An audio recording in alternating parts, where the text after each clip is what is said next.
Good day, friends. The Trump-Russia agreed ceasefire of attacks on energy infrastructure has ended. This was all agreed without President Zelensky, so there was obviously no mutual agreement in place.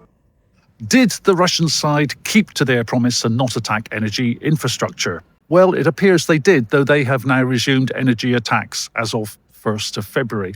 On January 31st, President Zelensky stated that Russia had shifted its focus to attacking logistical infrastructure networks, specifically railways.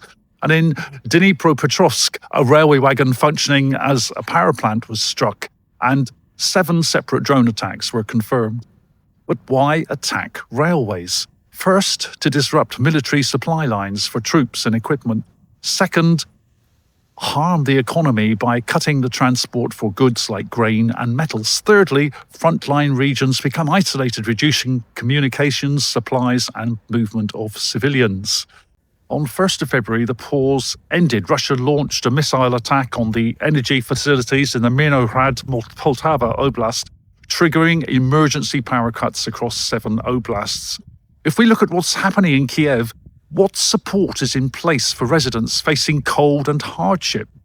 Well, the city has 10 dedicated warming centres equipped with heat generators plus 24-hour emergency response centres and 104 mobile assistant hubs, mostly located near apartment blocks without electricity.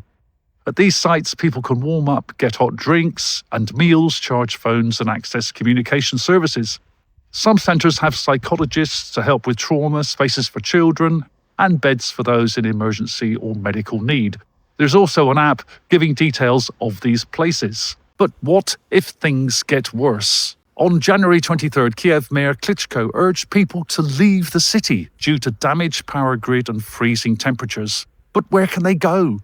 There is increasing compassion fatigue in neighbouring countries. In Poland, as of October 2025, 50% of citizens oppose accepting Ukrainian refugees, and the right-wing Konfederacja Party demands Ukrainian men return to defend their homeland. In Germany, the AfD party calls for an end to immediate welfare benefits for Ukrainian refugees. The daily realities are stark: climbing stairs when elevators don't work, frozen toilet facilities, cold and darkness at night.